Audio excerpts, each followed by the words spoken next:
이번 시간 IMF 보고서 먼저 보고 가겠습니다. IMF가 글로벌 성장률 보고서를 냈는데 올해 세계 성장률이 지난 7월에 내놓은 3.2를 그대로 유지하면서 내년만 7월에 전망한 것보다 0.1%포인트 깎은 3.2로 예상을 했습니다. 중요한 건 지역별로 보는 건데 올해 미국 성장률은 2.8을 찍어서 지난 7월에 내놓은 2.6보다 0.2 올린 거고요. 더 성장이 잘 될 거로 본 거죠. 소비와 비주택 투자가 예상보다 강했다. 소비의 경우에 저소득 가계를 중심으로 실질 임금이 증가했다. 내년 같은 경우는 정부가 재정을 좀 덜 쓰는 여파는 있겠지만 그 여파로 2.2로 내려가긴 하겠지만 이것도 지난 7월에 내놓은 전망 1.9에 비하면 0.3%포인트나 높인 겁니다. 반면에 유로존은 올해 0.8, 내년 1.2를 전망했는데 7월에 예상한 것보다 0.1%포인트 내리고 또 여긴 0.3%포인트 내린 거고요. 중국은 올해 4.8을 찍어서 지난 7월에 전망한 5.0에 비해서 0.2%포인트 내렸습니다. 내년은 4.5로 7월과 예상이 동일했습니다. 한국은 2.5와 2.2를 찍어가지고 7월이랑 전망이 같았습니다. 그래서 이걸 전반적으로 보시면은 이 IMF의 예측 기준으로 덩치가 큰 지역 중에 유럽 위축, 중국 위축 어디만 7월에 비해서 더 성장률이 올라갔다? 미국만 올라갔다. 결국 미국의 침체는 오지 않을 것이며 전 세계 경제가 부진하더라도 미국만은 홀로 성장할 것이다.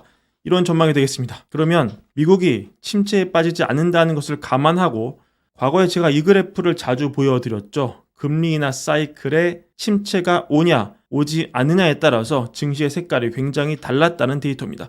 그래서 보시면은 금리 인하 사이클에 침체가 이렇게 오면은 증시가 크게 흔들렸지만 침체가 오지 않은, 예를 들어서 연준이 가장 베스트 시나리오를 꼽는 것 중에 하나인 94, 95년 사이클, 이때 보면 금리를 내렸지만 이 증시는 안정적으로 우상향했다는 걸 볼 수 있습니다.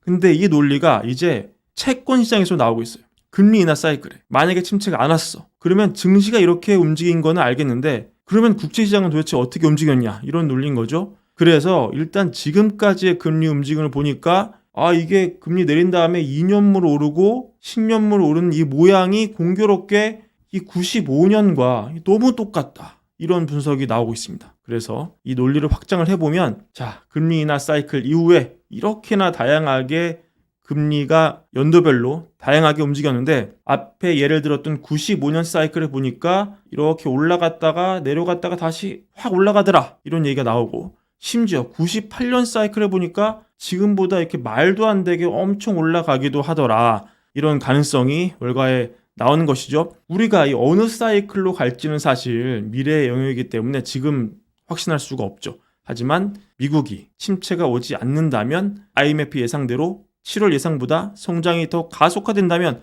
이런 식으로 증시가 우상향하겠지만 결국은 채권 금리가 올라가면서 채권 값이 떨어질 가능성, 본격적으로 월가가 주목하기 시작했다, 이런 내용 챙겨가시면 좋을 것 같습니다. 그리고 월가에도 지적하지만 이런 가능성은 11월 5일 선거에서 공화당이 백악관은 물론이고 의회까지 장악할 수 있다, 이러면 정부 적자가 더 커지면서 금리가 올라갈 수 있다, 이런 우려가 반영된 것이기도 하겠습니다.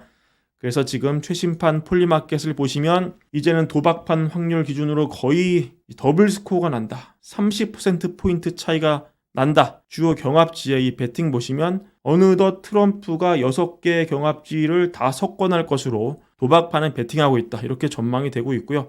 아까 여기서 지적을 한 것처럼 이 레드 스윕 상황, 즉 공화당이 의회도 장악하는 그런 확률이 49%가 찍혀서 지금 거의 과반의 확률로 배팅이 되고 있다, 이런 점을 여러분 분위기를 가져가셨으면 좋겠습니다.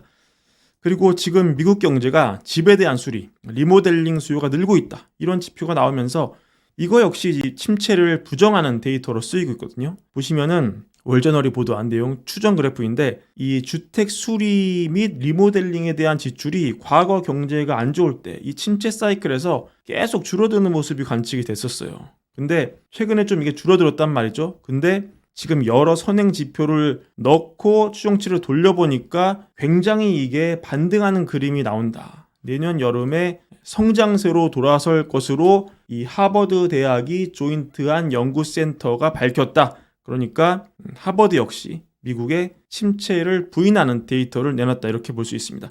이 분야 소비 지출이 위축에 들어간 것은 2008년 이후 이때가 처음이었는데 이게 다시 상승 반등이 나오는 것으로 선행지표가 가리키고 있다. 이거 역시 미국의 침체설을 또 한 번 부정하는 지표로 쓰일 수 있겠습니다. 그 외 뉴스를 좀 살펴보면 오늘 라가르드 ECB 총재가 인터뷰했는데 내용이 좀 흥미로웠습니다. 얼마 전에 저희 브랜비어 시간에도 알려드렸지만 트럼프가 연준 위원들을 좀 비판했죠. 걔네들은 주사위를 던져서 금리를 결정하는데 그렇게 해놓고 나면 사람들이 신이라고 부른다. 한 달에 한 번이란다 걔네들. 이렇게 비판하면서 참 세상에 정말 편한 직업이다 이렇게 놀린 바 있는데 그걸 들은 라가르드가 같은 중앙은행 입장이니까 좀 마음이 좋지 않았나 봐요. 그래서 이 파월 의장이 얼마나 열심히 일하는지 알기 위해서 이 프랑크푸르트를 한번 와봐라 트럼프. 지금 나는 수천 명의 경제학자, 법학자, 데이터 사이언티스트들과 같이 일하는데 그 사람들 얼마나 열심히 일하는지 모른다. 한 달에 한 번 일하는 게 아니다. 이렇게 말을 하면서 또 트럼프 공약 중에 관세 같은 거 좋지 않다. 왜냐면 미국이 번영했던 시기는 무역이 활발했던 시기이기 때문이다.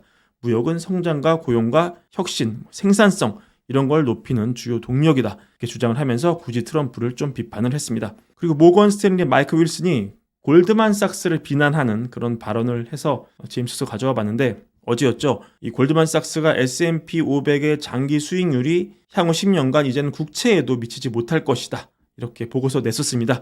여러분 기억을 하시죠? 여기에 대해서 윌슨이 뭐라고 했느냐? 그러니까 C팩해서 의자에 등기대고 앉아가지고 의자에 이렇게 편하게 앉아서 주식이 고평가됐다, 증시가 고평가됐다 이렇게 말하는 건 너무 쉬운 일이다. 한마디로 골드만이 쓸데없는 말을 했다 이런 얘기죠. 그러면서 앞으로 7년, 10년 기간 동안 이 증시의 예상 수익률이 아마도 꽤 보수적일 수는 있다. 하지만 그렇다고 해서 투자를 하지 말아야 한다는 게 아니다. 왜냐하면 시장에는 비싸지 않은 주식도 많이 있기 때문이다. 그래서 우리는 지수를 많이 보기보다는 지수를 능가할 수 있도록 돕는 게 우리 역할이라고 생각을 한다. 이렇게 말을 하면서 윌슨이 얘기하기로 지금 시장은 확실히 트럼프의 승리 아니면 공화당의 대승리로 예측을 하고 있는데 나는 얼마 전부터 금융주에 베팅을 했다고 얘기를 했는데 트럼프가 이기면 금융주가 좀 더 갈 수 있다. 이렇게 보면서 트럼프가 이겨서 잘 되는 업종은 제한적인 상승 여력이 있을 것 같다. 이렇게 전망을 하면서 이 지수 자체는 좀 윌슨도 부정적으로 보는 것 같아요. 왜냐면은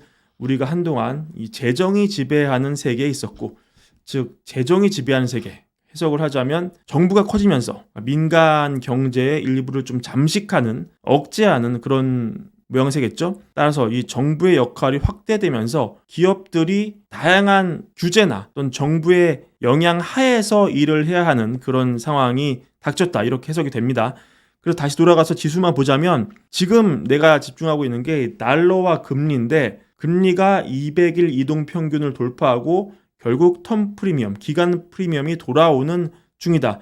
이 얘기 결국 장기금리 올라가고 있다는 얘기로 들리죠. 그래서 달러가 강해지면 글로벌 유동성에 제한이 될 것이고 그리고 실적 관련해서는 내년에 이 증시 이익 성장이 우리 한 4% 정도 보는데 지수가 근데 내년에 막 뛰려면은 12% 정도 실적 향상이 나와야 된다. 근데 그렇지 않을 가능성이 더 클 것 같다. 그래서 결국 윌슨의 얘기는 지수에 대한 기대는 좀 포기하고 지수가 옆으로 누울 때 갈 수 있는 종목을 찾아야 된다. 이런 얘기인 것 같아요. 다시 돌아가서 윌슨이 재정의 지배를 얘기하죠. 정부가 민간을 잠식하고 있다. 이런 환경에서 운영할 수 있는 규모를 가진 대형 회사만이 이익을 낼 수 있다. 이렇게 들립니다. 그러니까 단지 기술주만 아니라 소비재 회사, 헬스케어 회사, 에너지 회사 중에서 이 퀄리티 주식을 찾아야 된다. 낮은 품질의 주식이나 재무 상태가 낮은 기업으로 시장이 가고 싶어 하지 않고 여전히 이 퀄리티 주식으로 이동하고 있다. 이 얘기 뭡니까? 재정이 지배하는 세계, 정부의 영향력이 강한 증시 환경에서 정부의 규제에도 성장할 수 있는 회사. 지금은 이 승자와 패자가 굉장히 명확하게 나눠지는 상황이기 때문에 이 금리 인하에 기대 가지고 빌빌거리는 소형주 이런 거 사지 말고 이 어떤 환경에서도 규제를 뚫고 로비를 해서 이익을 늘릴 수 있는 소비재 에너지, 규모의 경제 통해서 원가를 절감하고 더 효율적으로 운영할 수 있는 대형 회사, 소형 회사가 아니고 대형 회사 중에 실적을 낼 수 있는 이런 퀄리티 주식을 찾아야 지수를 이길 수 있다는 겁니다. 이런 회사에 집중 투자를 하면 지수는 좀 빌빌거리겠지만 성공한 투자가 될 수 있다는 것이죠. 이게 윌슨의 견해입니다. 즉 지수에 대한 기대는 없지만 돈 벌 기회는 널려 있다. 이런 게 윌슨이 지금 말하고자 하는 견해니까 참고하셔서 투자하시기를 바랍니다. 오늘 준비한 영상 이것으로 마무리하고요. 월걸부 구독과 좋아요, 많은 사랑도 함께 부탁드립니다. 감사합니다.